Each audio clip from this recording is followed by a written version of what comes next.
All right. Do you think this background, like it moves, like the background that I have, do you think it's distracting? Because I yours is stationary. no, I think video in general is distracting, so it's gonna be Okay, fine. fair enough. I think we should just go for it. All right.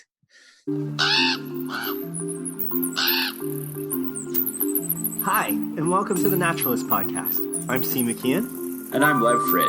and we are going to be discussing what is going on in the natural world outside of your front door and around the globe.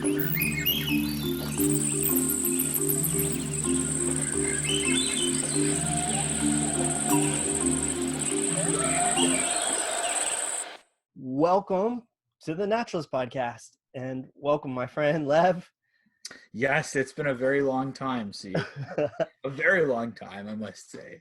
It has been a long time, but I know you have had fantastic adventures, and I've had a couple, and spring is rolling out, and so I just wanted to catch up and see how it was going. Yes, well, it is an interesting time to be alive. For a variety of reasons. This whole COVID-19 epidemic pandemic, I should say, has really changed a lot of things. Especially, well, for me, working in the tourism district, it's really been hit hard by COVID, and I think it's one of those sort of sectors that's not going to recover immediately. Like, it's not one of these things that, the stores can open up again. Right. So that's been kind of difficult for me to sort of get to grips with. But also it's an exciting time to be out because it's spring, and of course, regardless of COVID-19, all the birds are coming back, and, all the life is being, given birth to or returning to where I live. So that's been exciting in that aspect. But yeah, it's really a sort of a roller coaster of emotions, I think, for a lot of people. Yeah, I'm there with you. Academic biology has certainly changed as well. So, no students on campuses. Um, my university travel's restricted. So my grand plans to get out into the field have been slowed, hopefully not halted, but slowed. Yeah. But one thing that I'm finding to be true is that the it's forcing me to focus on the little things that are around me, right? And Right. and I know for you, you're in spring. Well, summer just started here in Florida. Right. So it's been, I've had a little bit longer to spend with the migrants, a little bit longer to see things come into bloom. Um, but yeah, I'm appreciating what's around me more and more. Right. Yeah. Yeah. So that's actually a really good point, because I moved, right? Like, I used to live in Huntsville for all of our previous podcasts, which is a little town close to Algonquin Park. But since then, I've actually moved to Toronto, which is obviously the big city. And yeah, so originally I was going to move to Toronto just because I was spending so little time in Huntsville because I was working so much in the field. It's for me, it's much cheaper to stay in a little basement flat in Toronto, and if I'm only there for 2 weeks, at a time, every 2 or 3 months, then that's fine. But Right. now that's changed, and I've had to sort of adapt to this sort of basement dwelling type life. And it's actually been really eye-opening for me, and it's really sort of given me a new appreciation for a lot of different things. But I have this window; it's maybe like this big, where I can see into the yard. It's very, very small, and I put up some bird feeders and stuff, and yeah, amazingly, like, quite a few birds have come. I've had some rose-breasted grosbeaks this morning, but yeah, like things like cowbirds and female red-winged blackbirds. If you haven't been able to see birds for a long time, you look at them and you have a good chance to study them for a long time, and it really is nice. You feel thankful to have these things around for you to look at and study. And yeah, I find myself paying much more attention to like behaviors and stuff like that from the common birds that I get to see through this little window. And it's been nice. Yeah, it's been nice in that regard. Yeah, it's been sort of eye-opening and sort of mind-expanding, if you will. Um, I started to, well, I started a breeding project for these little tropical fish. They're called peacock gudgeons. So it's okay, a yep. I have Eleoterid. seen before, yeah. Yeah, and they're beautiful little things. But for the first time in a long time, I've I've got I've got the moment to really study them, right? Right, And it's been a lot of fun. The displays and the nesting behaviors, and right, it's there's kind of there's a meditative aspect to this enforced pause right. Definitely. uh, No, definitely. I agree. that I'm slowly finding my way with. Right. So Well, are these brackish water, like the gudgeons, or do they live in fresh water? so the gudgeons range across full salt to full fresh, Right, and many can occupy a broad swath of salinities within that range. The right. peacocks, I've got them in full fresh and maybe a couple of teaspoons of salt per Okay. gallon, but they're doing fine in full fresh.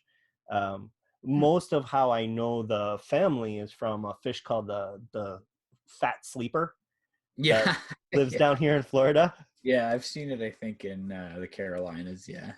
Yeah, so that's it's kind of a more spectacular cousin to the sleepers. Right.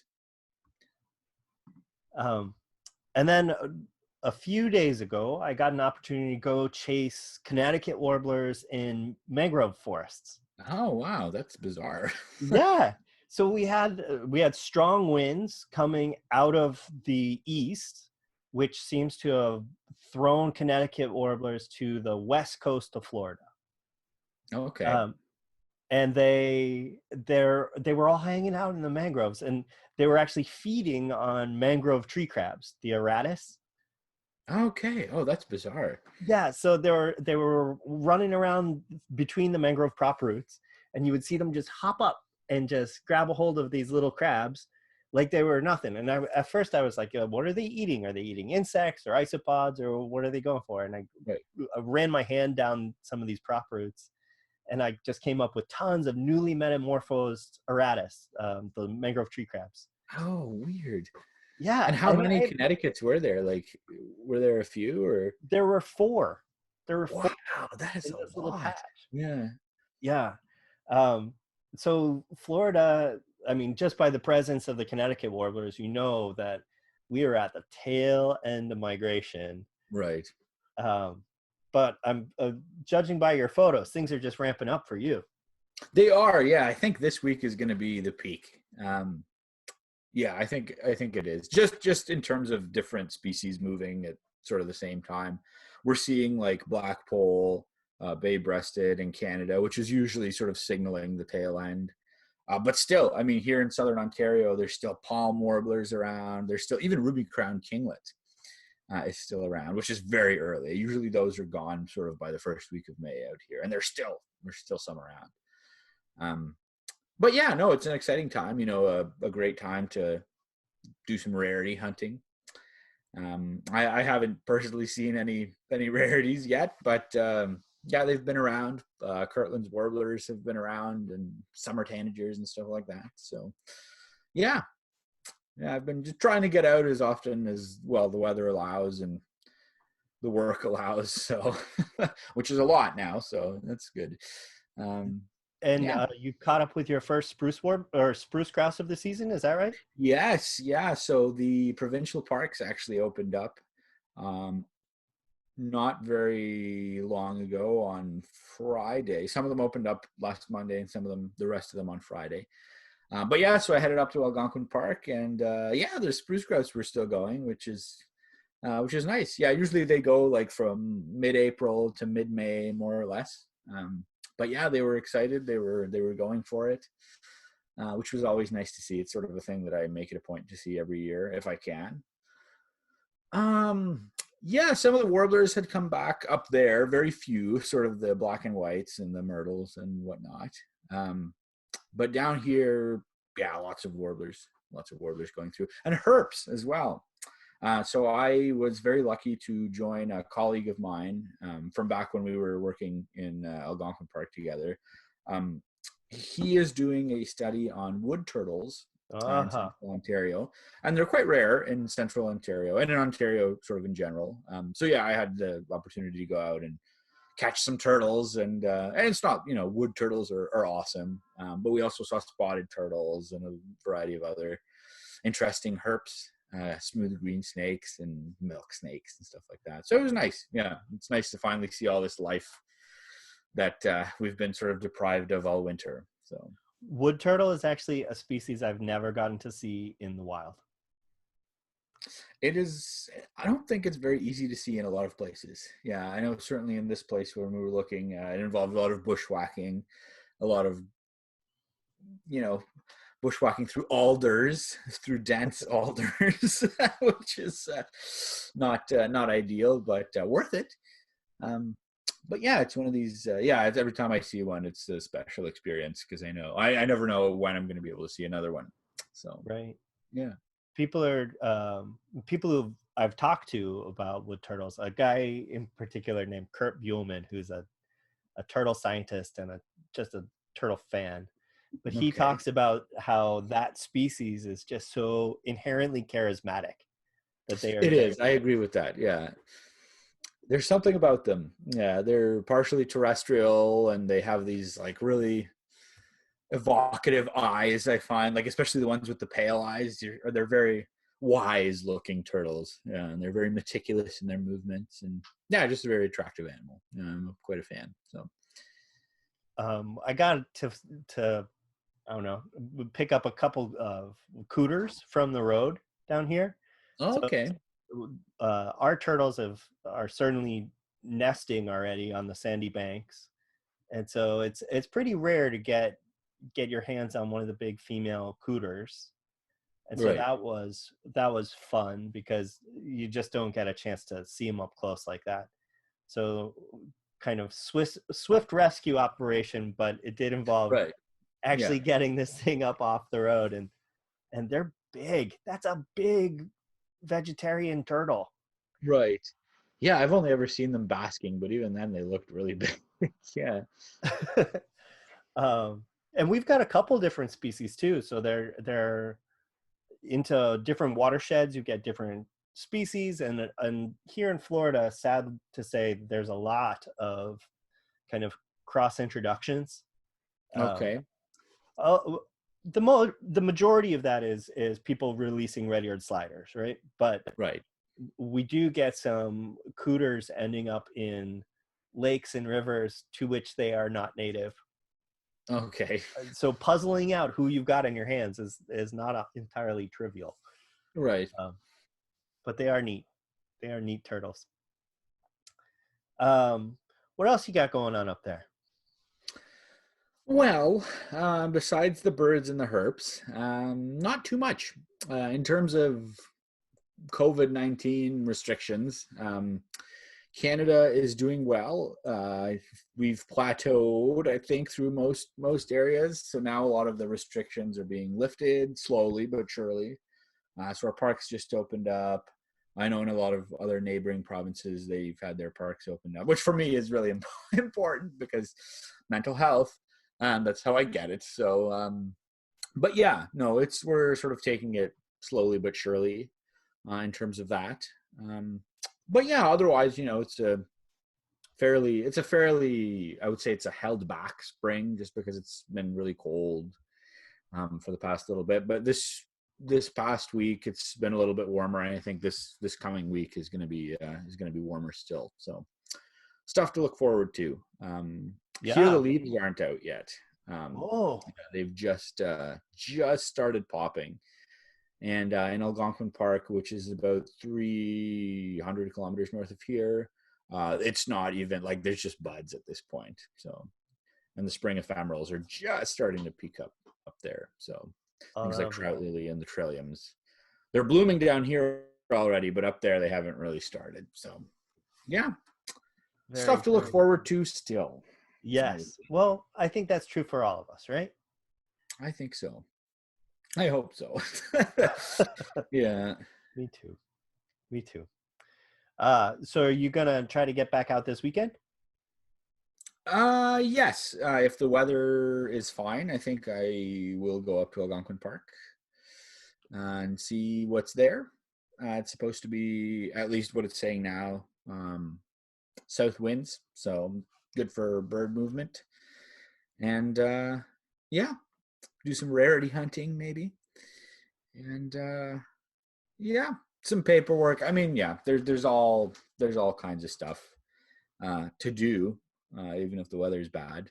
One of the things that I was thinking of doing, if in 4 or 5 weeks' time, once this COVID-19 situation has been sort of even more under control, if we should say that, I wanted to drive out to British Columbia, Whoa, that's a which is drive.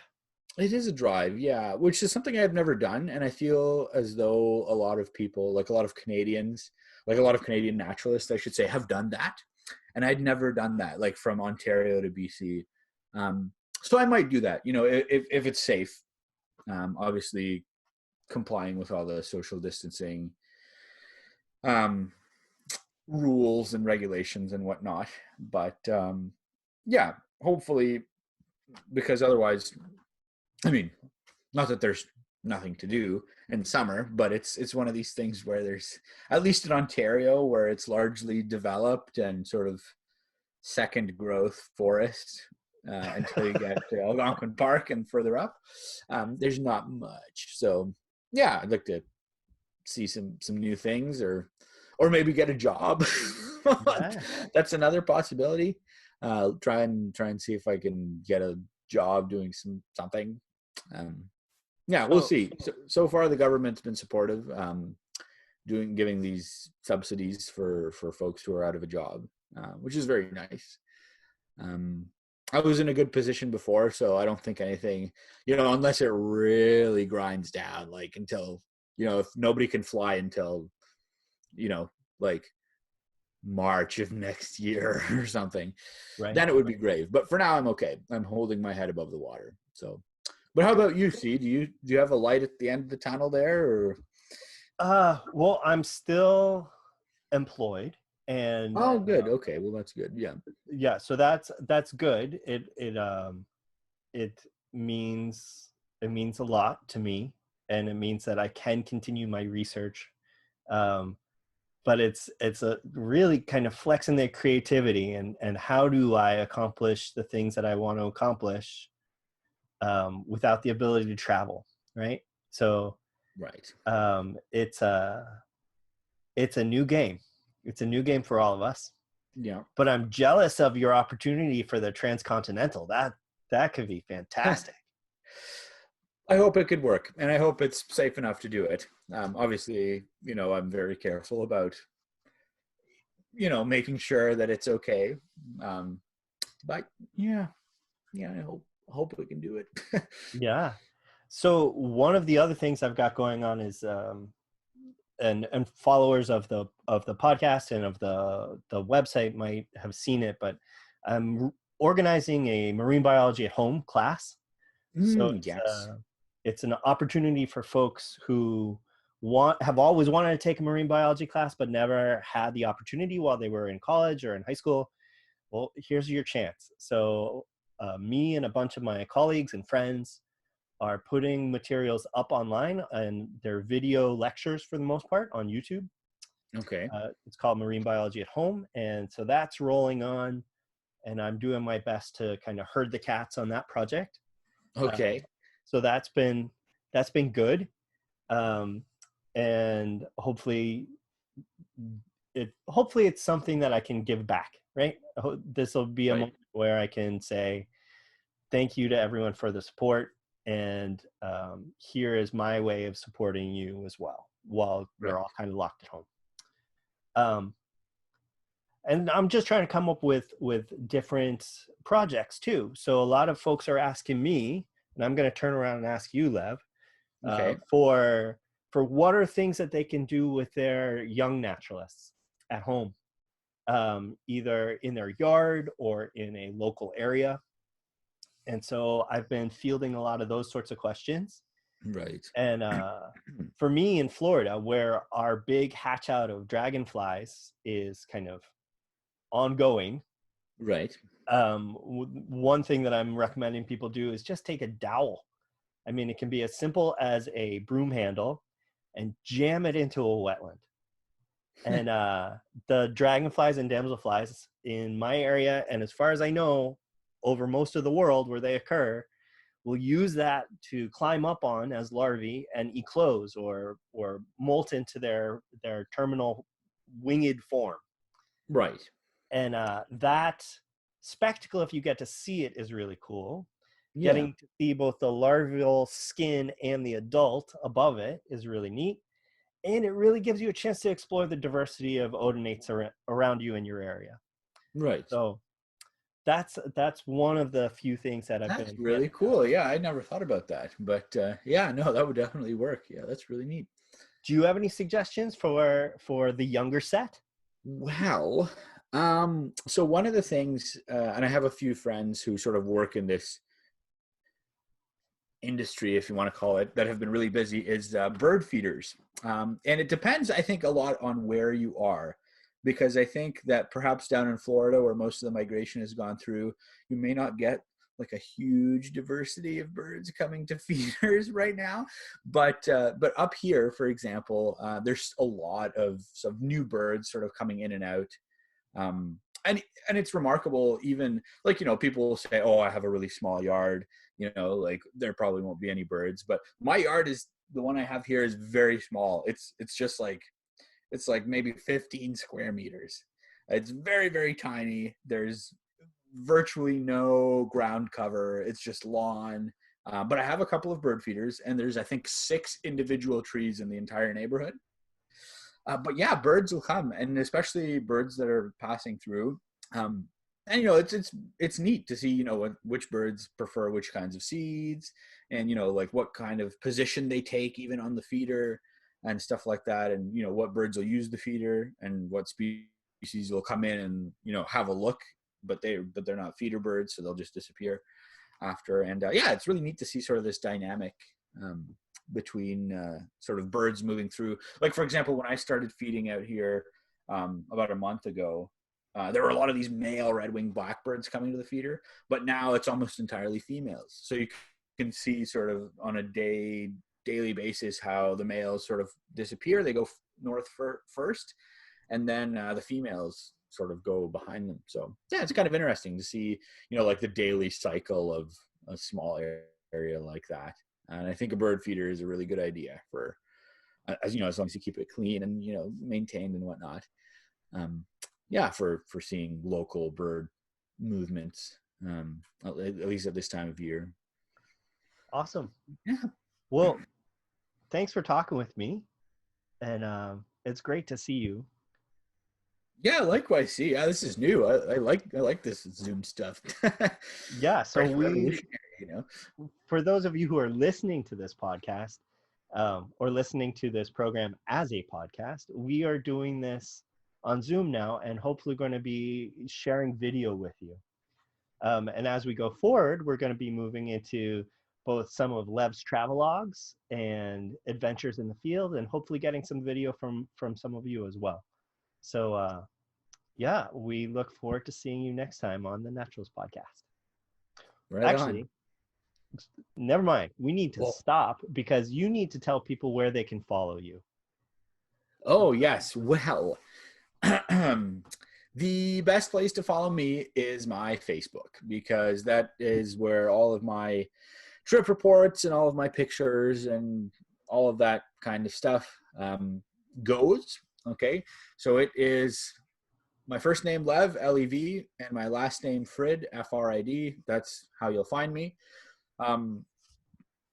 If you are interested in my work, obviously it's right now we're all on a standstill. But if you're wanting to see sort of the stuff that I do, or the stuff that my colleagues do in terms of bird watching tours, which is what we do, the company that I work for is called Rock Jumper, and you can find tours that are led by myself or by my colleagues. If you just search rock jumper, one word, on Google, and it'll take you to the main fancy new web page, and you'll be able to find us and all the tours out there as well. So, and hopefully I can talk you into giving us some of your rock jumper adventures in our next program, right? yes, we'll have time for sure. How about you, T? Where can people find you? Well, people can find me at, here on the podcast, right? So that's naturalistpodcast.com. They can find me on Facebook, where we also have the Facebook group, which is called The Naturalists, and on Twitter and Instagram, also as The Naturalists. So we are everywhere, and hopefully you can find us on YouTube as well. So if you're seeing this on YouTube, this is our first one, and you will, if you subscribe, we would appreciate it, and hopefully take you on some great adventures. Yeah, that'd be awesome. All right. Well, Have a good one, Steve. see you next time. Bye-bye. Bye.